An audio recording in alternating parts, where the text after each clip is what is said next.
கும்பராசி நேயர்களே, உங்களுக்கெல்லாம் இப்பொழுது கண்டகச்சனி விலகி அஷ்டமத்து சனி ஆரம்பிக்கின்றது.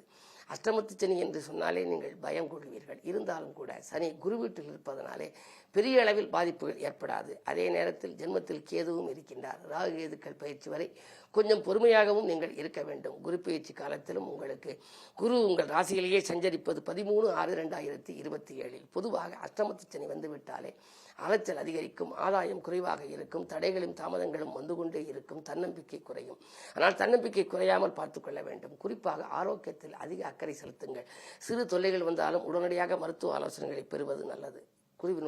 சனியினுடைய பார்வை 2, 5, 10 ஆகிய இடங்களில் பதிகிறது.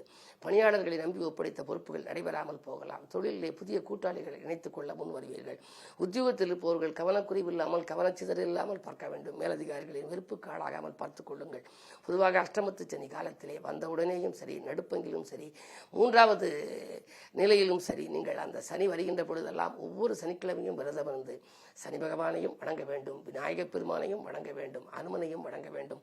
வழிபாட்டின் மூலமே உங்களுக்கு முழுமையான வளர்ச்சி கிடைக்கும். அது மட்டுமல்ல, சிறப்பு வழிபாடாக திருநள்ளாறு மற்றும் குற்றாலம் சென்று வழிபடுவது நல்லது.